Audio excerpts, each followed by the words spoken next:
Dina Guedalia, David's wife, is the one who really introduced this and who got this started so that you could all be here today. And it's a very special thing because Brian Clement and his wife Anne-Marie, they make very rare appearances to Israel. And I just want to say one thing, because besides the fact that the Hippocrates Health Institute is one of the world-class and best-known health spas in the world and a place of rejuvenation and healing, my husband and I actually met Brian about 40 years ago or something like that. Can't remember because I'm not even that old, so I don't know how. But anyway, we took my mother up to the Hippocrates Health Institute in Boston, and Dr. Ann Wigmore was there at the time. And my mother was only supposed to stay 2 weeks, but she had such a good time that she actually stayed for 6 weeks. And during that time, we stayed around with her. And Brian was like us. He was just some, young guy who was beginning as the director of the Hippocrates Health Institute. This was like really the organic sprout of the Hippocrates Health Institute. And he probably doesn't even remember this, but he gave us a name of 2 people in Israel because he knew we were going to Israel. And we came to that place, and that was our beginning in this country. Was actually from Brian. So it was a long time ago. And he is here to speak to you today about really very important things. So open your ears and take a deep breath and listen really well and bring it inside deeply.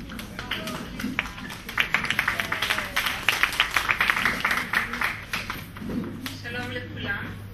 שמי שולמית גבאי. אני הקשר בין היפוקרטיס Health Institute לישראל. אני הגעתי פה הפעם ל3.5 חודשים, בשנה הבאה אני מגיעה ל6 חודשים, וכל חודש אני מלא את זמני איתכם, במיטב יכולתי לעזור לכם לשנות את החיים מהקצה לקצה, ונתחיל מאפס. ונתחיל ללכת הלאה עד כמה שאתם רוצים להגיע.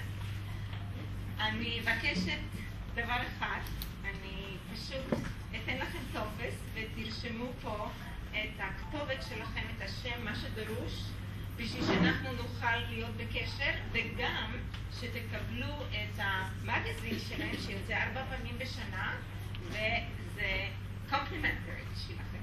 מכיוון שאנחנו רוצים שתלמדו כמה שיותר, הידע נותן לכם כוח.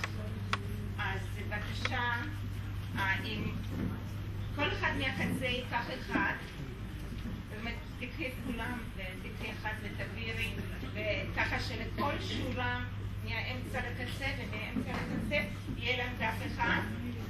אם את מילאת אז את צריכה, ואם אין מספיק מקום אפשר להפוך את הדף. אני אבקש לאווה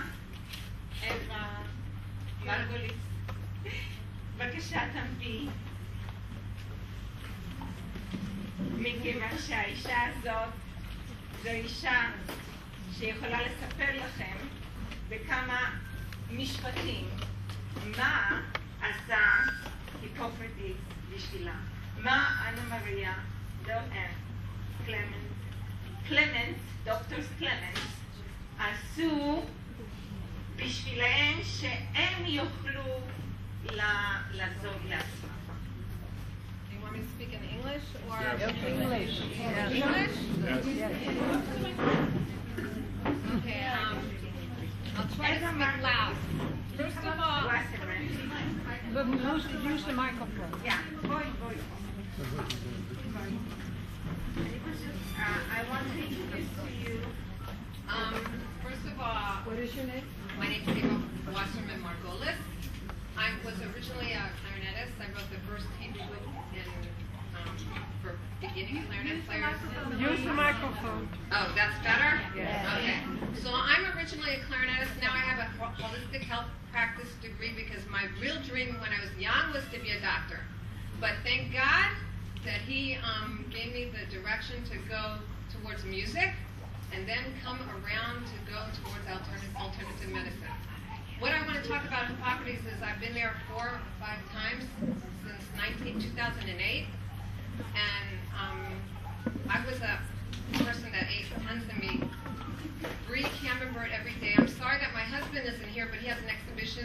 photographic exhibition, and he's very upset he's not here because he's the opposite of me. He was the person that grew up from a childhood and took care of his health, and I was the kind of person that went all over the world playing and eating food in Switzerland and China, and I didn't think about, not that I didn't eat, I wasn't eating horrible food, but I was eating rich foods, lots of brie, camembert, cheeses, foie gras, goose liver, lots of steaks. So for me, the most important thing that I can tell you about Hippocrates is I got cancer. And after the cancer, I did the chemo, and it really screwed up my body. I did the chemo because I didn't have it in any of my organs, and I was worried. And Dr. Yaffa, who I knew 3 years before, who is sort of like my follower of so many things, including religion, helped me find Hippocrates. And now Hippocrates is here, which is, to me, one of the most amazing things. Anyway, so after the chemo, I found my way to Hippocrates to clean out my body, and after like 4 days, I'm not going to go into the details what the chemo does. We all know on the outside, but if you don't have chemo or you don't have somebody in the family that's had it, you don't know what it does specifically.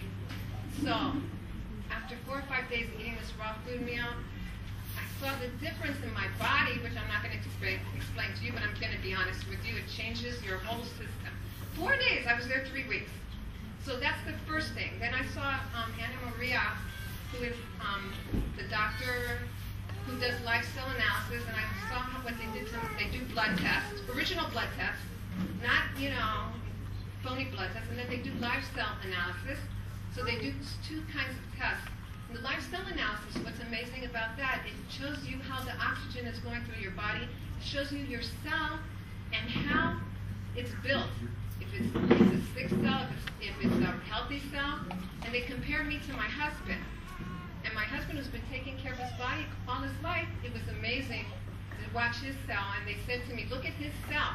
And when the minute they told me to look at his cell, and they told me how healthy he is, I knew that I was in the right place. Because if they can take somebody that comes to help me, my husband came with me to be my support system, and they show me that somebody doesn't need Hippocrates, then I knew that something was good. And he goes every year with me because he feels that he needs that rerun to get him back into the exact point. Now, I'm not going to lie to you. I did raw foods for 2 years. I listened to what they said, but I got really skinny. So I'm going to also be honest with you that everybody here, we're all individuals. And I still do most of it 70% raw. But if I eat too much raw, I'm strong, but I'm not, I get too skinny. So we're all different. So we all have to find our path, and that's the secret. I do believe for anybody that's overweight, there's nothing better than raw food at the beginning, because it really changes your whole way your body's used to. And then your body works really well. It's amazing what it does to your body. So thank you, and I hope you enjoy them. They really are doing amazing things for the world.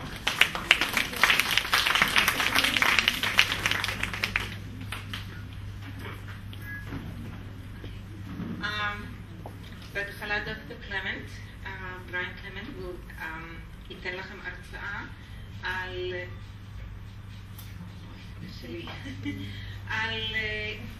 ריפוי יוניברסלי. מאיפה באמת הריפוי מגיע אליכם ואיך אתם קשורים. How you connected to the universal healing. And this will be the first topic. In an hour and a half from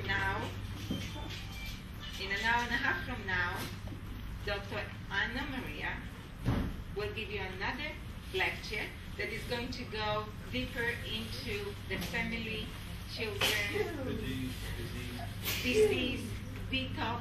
Will give you more of knowledge that you can use right away. So thank you very much. I'm so surprised to see such a large audience.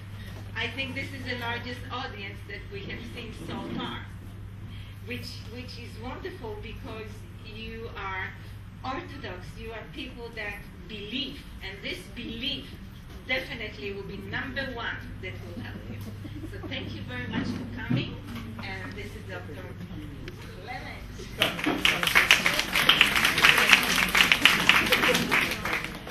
so nice to be here in Jerusalem. As we drove, I have my youngest son with me. I have 4 children and presently 2 grandchildren. And God willing, by next week I'll have 3 grandchildren. And what happened is, a number of years ago, back in 1977, I came to Israel to go deeper into my roots. And although I had lived not only in North America my whole life, but spent 3.5 years in Europe, Jerusalem, as I told my young son today driving here, is the center of the universe. So give yourself a hand and congratulations for understanding that.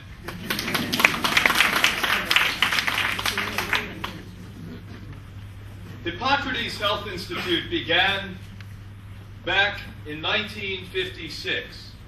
This is a momentous year for us. Created in 1956, it's 56 years, and 25 years ago, I moved the Institute from Boston, where we resided for about 31 years, down to West Palm Beach, Florida. And how we began is our founder, Ann Wigmore, was told by the Harvard medical doctors that she had 3 months to live. She had colon cancer, and that there was no hope. And as many of you know, in America, the Harvard doctors are number 1. They're the most renowned doctors. Now the good news is Ann Wigmore was not an intellectual. She was a peasant from Lithuania who immigrated to the United States. And it happened to be that her surrogate grandmother back in Lithuania was the village doctor. And little Ann, as she was growing up, would go out and see her grandmother work on patients. And of course, all doctors 100 years ago and before used only natural methods. So she watched Grandmom with herbs and food, and most importantly, love. We don't get much of that anymore at the doctor's office, do we? Most importantly, love. And she healed herself of catastrophic stage 4 cancer, just like Eva did. Eva had stage 4 ovarian cancer. She was given up to die. In medicine worldwide, Israel, United States, Europe, they have a 0 success rate with ovarian cancer, stage 4 any cancer. Although they still practice medicine on you. And why they say practice is they haven't figured it out yet. Well, here she stands in front of you years later because she had the courage to go back and use the very basic tools that are biblical. These are not things that Hippocrates Health Institute invented. These are things that God speaks in our writings. And what we have to do is to humble ourselves and recognize that we were given an intellect. But our intellect is not to guide us solo. It is our instinct, our heart, and our spirit that's here to guide us. And our mind can help us move in one direction or another. But don't let the mind confuse you. Don't let the mind have you believe that somebody else can heal you, because that is not so. Because you were given a free will, there is no question that you are also self-healing.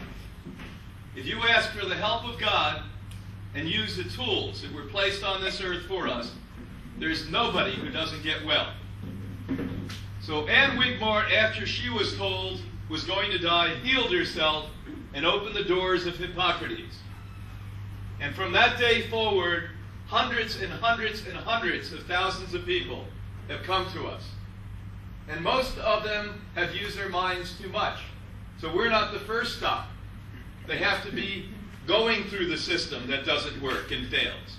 They have to get sicker. They have to be told by some authority figure, a physician, you're going to die. There's nothing more that can be done. And then the lucky ones and the smart ones like Eva come to us. I would like to see a day where healthy people come to us so there's no need that people recover from stage 3 or stage